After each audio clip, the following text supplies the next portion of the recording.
Israel attacked Turkish assets in Syria. They struck Turkish military equipment at an airfield in Idlib. Tom Barrack is trying to prepare the region to get people to sign on to the Abraham Accords. What Israel's doing is literally shooting that effort in the foot because they don't like what Turkey's doing. It's been widely reported, and I think most people kind of understand that Turkey was the major power that was backing, there were several different power factions fighting in what has been called the Syrian civil war. It was a dirty war that was crafted by many powers, the CIA, Israel, and Turkey was one of the major players that was backing, who is now in the seat of power in Damascus, Syria, Ahmed al-Shara, or Mr. Jolani, as he was previously known. And Turkey obviously has a lot of business in Syria at the moment. They have business in Syria for a lot of reasons. They have security concerns with the Kurds, which they've effectively squashed, actually. The Kurds are not just disarmed now. The Kurds are... We're talking about like the Kurds doing reconciliation with the most ultra-nationalist power factions in Turkish politics and coming and speaking before the Turkish parliament. Like, it's literally upside down world right now, what's going on. A lot of this has to do with Tom Barrack's efforts across the Middle East. He is working very hard. To what end? It appears to be he's working hard to the end of trying to formulate the conditions for an Abraham Accords 2.0, get everyone nice and fat and happy and a good paycheck and get the money flowing. And then eventually, Abraham Accords 2.0.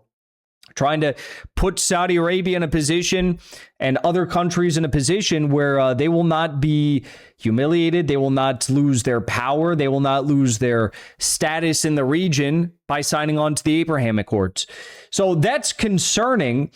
And it would be more concerning, this whole thing. What I think Tom Barrack is doing is preparation to get other countries to join the Abraham Accords, big countries to join the Abraham Accords.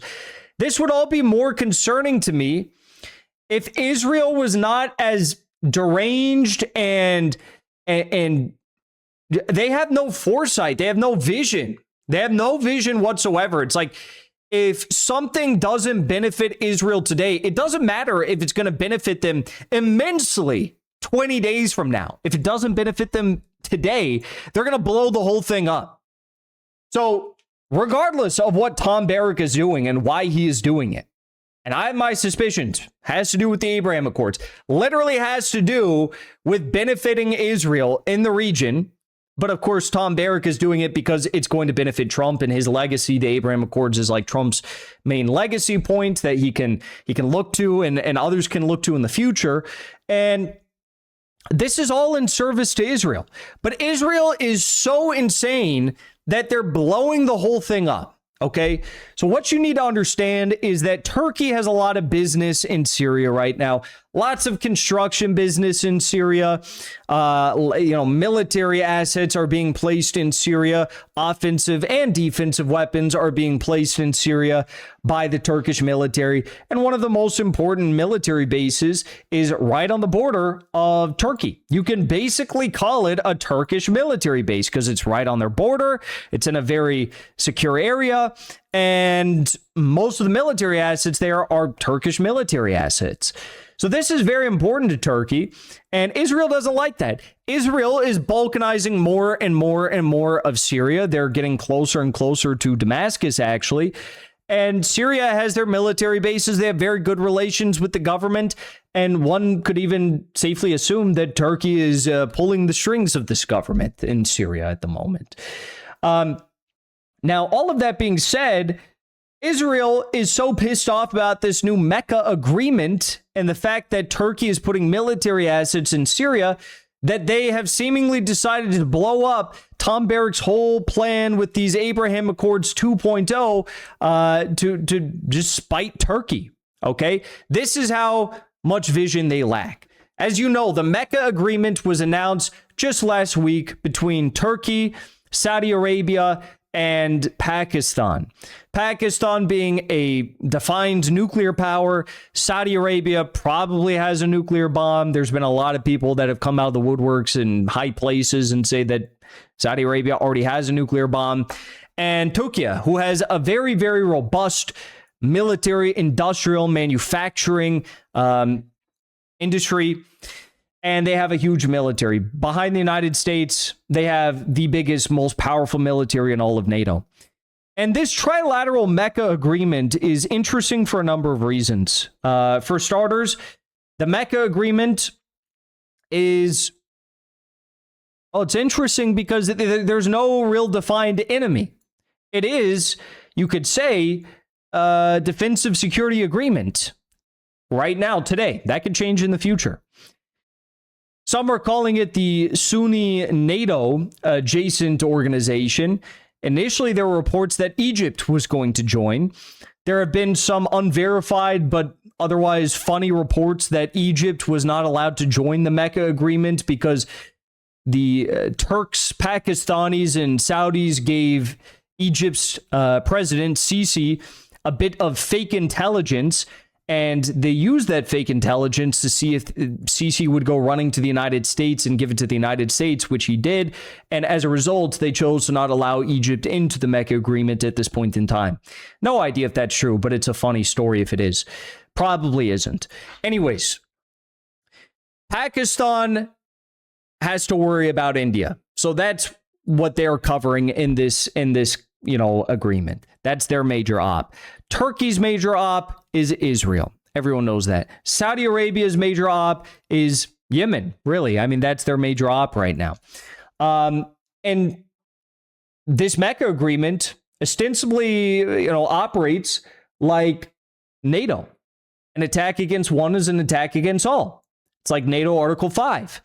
And I guess Israel this week, they were very upset with this Mecca agreement, and they wanted to test and try to humiliate Turkey to see how strong this Mecca agreement is. And they're also testing how strong NATO is. Because the attack that Israel launched was on Syria and the Damascus countryside, okay? Israel attacked Turkish assets in Syria. They struck Turkish military equipment at an airfield in Idlib. U.S. Special Envoy for Syria, Tom Barrack, called it an unnecessary escalation by Israel. And now you see here, Tom Barrack is not happy with this attack on Turkish military assets in Syria. And it goes back to what I was saying at the start. Tom Barrack is trying to prepare the region to get people to sign on to the Abraham Accords. What Israel's doing is literally shooting that effort in the foot because they don't like what Turkey's doing. Israel informed Washington that its attack on Syria, on Turkish assets, was aimed to prevent a Turkish military buildup. Yeah. And Israel's doing this under the belief that they can strike Turkish forces without triggering NATO Article 5. This is per Israeli Hayom. Israeli planners have reportedly scrutinized NATO's Article 5 mechanisms, concluding that collective defense treaties do not extend to Turkish forces operating in Syria. Now, Netanyahu has not just been threatening Turkey in Syria, he's been threatening Turkey outright. He said in a podcast interview last week, "We will not tolerate a Turkish military entrenchment that moves south. We have made this message clear in general terms. Now, we saw that there was an intention by Turkey to establish itself in an airfield near Aleppo. And we delivered a message. The message was delivered, but apparently they didn't hear it, so we made sure they understood it in a better way." Isn't it crazy that Israel can literally just waltz on into Syria? I mean, they've already occupied the Golan, but they can just waltz on in. The IDF can just walk on into Syria, and they can just claim land left and right, all the way moving now into the region just outside of Damascus, several dozen kilometers outside of Damascus. And they can just say, this is our land now, we're setting up IDF bases. But if Turkey has good relations with the Syrian government, and the Syrian government says, yes, of course, you can place air defense assets in Idlib, then Israel gets to go in and bomb it. How does that make any sense? How does that logic prevail? Now, I wanted to show you this because it wasn't just Netanyahu that's come out and said these things about Turkey. We also had Defense Minister Israel Katz, who said Erdogan is dragging Turkey into dangerous adventures in Syria. Israel will not allow any actor to threaten its security. It would be better for Erdogan to continue delivering empty, delusional, fanciful, or detached from reality speeches against Israel in the Turkish parliament rather than testing Israel's determination, resolve to defend itself. And then we had from the prime minister's office, Erdogan now seeks to extend his aggression against Israel into Syria. Israel will not tolerate it. And what did they do? They decided to bomb Turkish military assets in Syria. Now, I will say that Turkey requested an Interpol red notice arrest warrant for Benjamin Netanyahu. That couldn't have made Benjamin Netanyahu happy.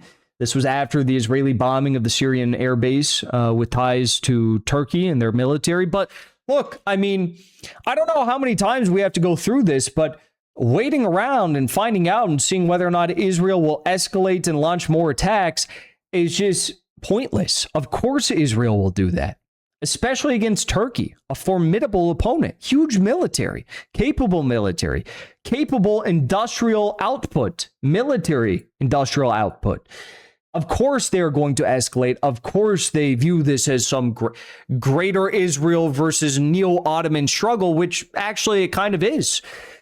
And if you're Erdogan, you've got to be sitting back and thinking to yourself, well, I mean, how much are we going to tolerate here?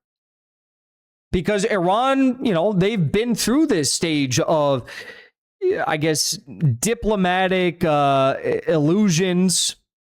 I guess you could call diplomatic delusions with Israel, and moving eventually to the stage of saying, we need military realism. We need Operation True Promise 1 and 2 and 3 and so on. How long will Erdogan wait? Because this whole idea that a Mecca agreement, NATO Article 5, clearly that's not going to save you for your military personnel / assets in Syria. And clearly Israel is using this as a pretext for war to provoke you and start something that will turn into a major conflict. And then what happens? Then NATO falls apart because NATO, the United States, if it's Trump's not going to come in and defend Turkey against Israel. NATO will just fall apart. That's how it'll be. John Bolton, Pompeo, they'll all be happy with that. It'll be fine. So, you look at this and you say, how long are we going to wait? I don't know. All I can tell you is that